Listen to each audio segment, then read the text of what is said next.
एक बार की बात है कि एक गांव में गांव के कुछ लोग गांव के सेठ से मदद मांगने के लिए आते हैं। सेठ जी, हमारी इस बार की सारी फसल खराब हो गई है। कृपया करके आप हमारे इस बार का उधार माफ कर दीजिए। हम अगली बार अगली फसल में आपको सारा उधार चुका देंगे। मैं क्यों तुम्हारा उधार माफ कर दूं? हाँ, क्यों लिया था फिर मुझसे उधार? मैं क्या फ्री में बांट रहा हूं अपना पैसा? मैंने क्या तुम गरीबों के लिए पैसा कमाया है? चुपचाप मुझे कल सारे पैसे वापस कर देना, नहीं तो मैं एक एक को देख लूँगा। तुम्हें पता है, अगर मुझे गुस्सा आया तो मैं तुम्हारी सारी ज़मीन भी जब्त कर लूँगा। और सेठ ये बोलकर वहाँ से चला जाता है और अपने घर आ जाता है।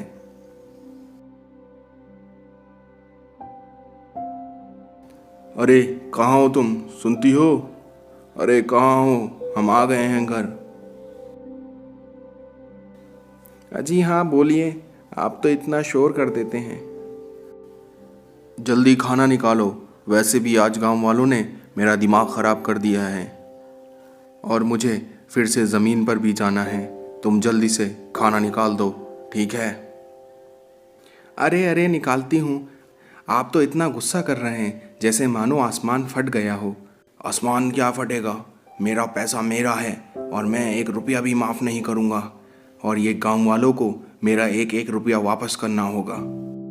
वहीं दूसरी तरफ गांव वाले आपस में बात कर रहे होते हैं कि सेठ जी ने तो मना कर दिया, वो एक रुपया भी माफ़ नहीं करेंगे।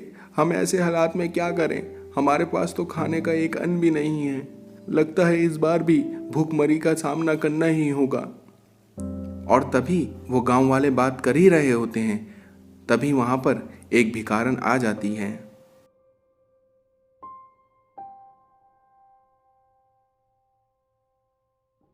अरे बेटा, कुछ खाने को दे दो, कुछ पीने को दे दो।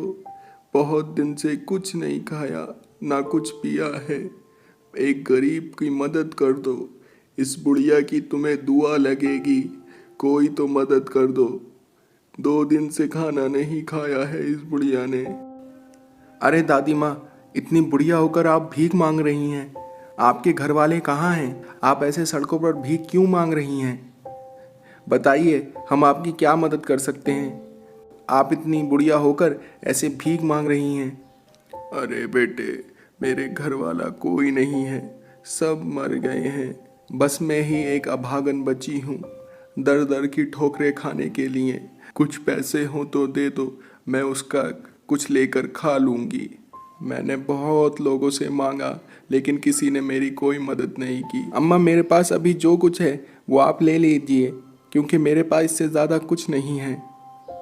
अरे बेटे, तूने मुझसे इतना बोल दिया, वही काफ़ी है। ये पैसे तू अपने पास रख और अपने परिवार का ख्याल रख। चल, मैं चलती हूँ। और ये बोलकर वो बुढ़िया वहाँ से बिना कुछ लिए वापस चली जाती है। तभी दूसरी तरफ सेठ सभी गांव वालों का इंतज़ार कर रहा होता है अपना उधार वापस लेने के लिए। लेकिन तभी सेठ अपने पास आते हुए एक बुढ़िया को देखता है। अरे सेठ जी, मेरी कुछ मदद कर दो। मैंने 2-3 दिन से कुछ नहीं खाया। मैं बहुत भूखी हूँ, बहुत परेशान हूँ। ईश्वर तुझे बहुत देगा। अरे मैं क्या मदद कर दूँ? हाँ, जाओ यहाँ से। जब देखो मांगने वाले आ जाते हैं। पता नहीं तुम जैसे लोग जी ही क्यों रहे हैं? इस दुनिया पर बोझ हो। इतनी उम्र हो गई है तो मर क्यों नहीं जाती, जो तुम्हें भीख मांगने की ज़रूरत ही ना पड़े। जाओ यहाँ से, मेरा दिमाग मत खाओ। अरे बेटे, ऐसा मत बोल। तू तो बहुत बुरा इंसान लगता है। तुझे एक बुढ़िया पर तरस नहीं आया? ईश्वर का दिया इतना सब कुछ है तेरे पास, फिर भी तू उसमें से थोड़ा सा भी दूसरों को गरीब नहीं दे सकता? हाँ, नहीं दूंगा मैं किसी को एक रुपया भी। मेरा पैसा मेरा है। तुम कौन होती हो उसे मांगने वाली? चली जा यहाँ से, वरना धक्के मार कर इस गांव से बाहर निकलवा दूंगा तुझे। चली जा यहाँ से। पता नहीं कहाँ कहाँ से आ जाती हैं मांगने के लिए। तभी वो ये बोल रहा ही होता है, तभी बुढ़िया हंसने लगती है। मुझे पता था तू बहुत बुरा इंसान है। और वो ये बोलकर अपना रूप बदल लेती है और वो बुढ़िया असल में एक चुड़ैल होती है। तू बहुत बुरा इंसान है, तू गरीबों की मदद नहीं करता और तू उन्हें परेशान करता है, उनकी ज़मीनों को ज़ब्त करता है। आज तुझे मुझसे कोई नहीं बचा सकता क्योंकि तुम जैसे इंसान इस दुनिया पर बोझ हो। अरे अरे, तुम कहाँ से आ गई? तुम तो एक बुढ़िया थी। हाँ, तुम कहाँ से आ गई यहाँ पर? मुझे माफ़ कर दो। मैं तुम्हें दे दूँगा, जो तुम्हें चाहिए मैं तुम्हें दूँगा। तुम लेकिन मुझे यहाँ से जाने दो, मैं तुम्हें सब कुछ दे दूँगा। तुम मुझे यहाँ से जाने दो, मुझे मत मारना, मुझे मत मारना। अच्छा तुझे नहीं मारूं, अच्छा तुझे नहीं मारूं। तूने अभी मेरा इतना निरादर किया, तूने कहा कि तू मुझे धक्के मार के निकालेगा। ले अब निकालना धक्के मार कर। क्यों, अब तुझे क्या हुआ? अब मैं तुझे निकालूंगी इस दुनिया से और तुझे अब मुझसे कोई नहीं बचा सकता क्योंकि तुम जैसे लोग इस दुनिया में जीने के लायक नहीं हो और आज तेरी जिंदगी का आखिरी दिन है। लेकिन तभी वहाँ गांव का एक आदमी आ जाता है और वो उस चुड़ैल को सेठ जी के सामने देखकर सेठ जी को बचाने के लिए वहाँ आ जाता है। अरे चुड़ैल, भाग जा यहाँ से, सेठ जी को छोड़ दे। हमारे सेठ जी ने तेरा क्या बिगाड़ा है, तू उन्हें छोड़ दे, भाग जा यहाँ से। और तभी सेठ जी बोलते हैं, अरे रमेश, ये वही बुढ़िया है। इसने मुझसे भीख मांगी और जब मैंने इसको भीख देने से मना किया तो इसने अपना रूप बदल लिया और ये एक चुड़ैल बन गई। क्या? तभी वो चुड़ैल बोलती है, ए रमेश, तू यहाँ से भाग जा। तू एक अच्छा आदमी है, मैं तुझे नहीं मारना चाहती, लेकिन ये सेठ बहुत बुरा आदमी है, इसलिए इसे इस दुनिया में रहने का कोई हक नहीं है। तू चला जा यहाँ से। और ये सुनकर रमेश समझ जाता है कि ये वही बुढ़िया है जो सुबह उससे भीख मांगने आई थी। और रमेश बोलता है, अरे दादी माँ, आप तो वही हो जो सुबह मेरे पास आई थी भीख मांगने के लिए। आप तो एक बहुत अच्छी औरत हैं। आप सेठ जी को क्यों मार रही हैं? आप सेठ जी को छोड़ दीजिए, आपको जो चाहिए मैं आपको दूंगा, आपको मेरी सौगंध है।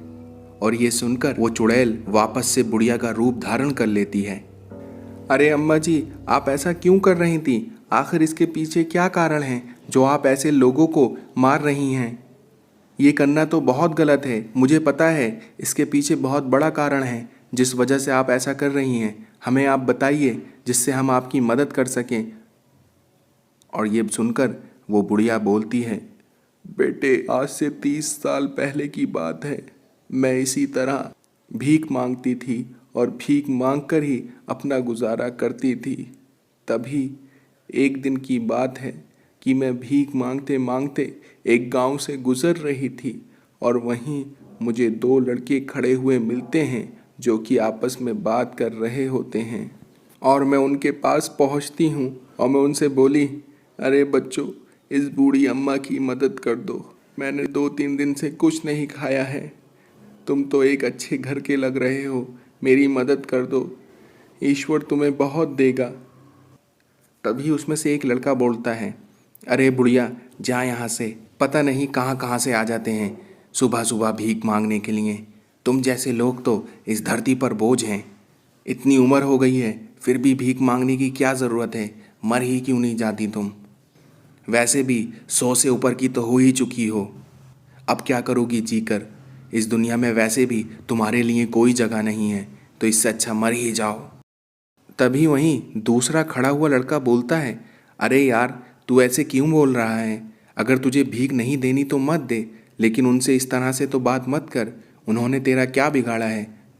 अरे बेटे, कहने दो, तुम तो मुझे अच्छे इंसान लगते हो, तुम मुझे भीख दे दो। मैंने सच में 2-3 दिन से कुछ नहीं खाया और अगर मैंने आज भी कुछ नहीं खाया तो मैं सच में मर जाऊंगी। हाँ, तो मैं वही तो बोल रहा हूँ, एक दिन और नहीं खाओगी तो मर ही जाओगी ना, उससे ज़्यादा बुरा क्या होगा? वैसे भी आज नहीं तो कल तुम्हें मरना तो है ही ना, तो इससे अच्छा तो यह है कि तुम आज ही मर जाओ। अरे बेटे, तू तो बड़ा बदतमीज़ है। तेरे घर वालों ने तुझे तमीज़ नहीं सिखाया कि अपने बड़ों से कैसे बात करते हैं। तू इस तरह से मेरा अनादर कर रहा है। मैंने तुझसे सिर्फ भीगी तो मांगी थी और तो कुछ नहीं मांगा था। तू मेरे घर वालों को बोलेगी? तेरी इतनी औकात? अभी तुझे मज़ा चखाता हूँ, चल हट यहाँ से। और ये बोलकर वो लड़का बुढ़िया को धक्का दे देता है और वो बुढ़िया ज़मीन पर गिर जाती है और वो चीखती है, अरे बचाओ मुझे, ये तुमने क्या कर दिया। तभी वो दूसरा दोस्त बोलता है, अरे यार तूने ये क्या कर दिया, चल भाग यहाँ से, नहीं तो हमें कोई देख लेगा।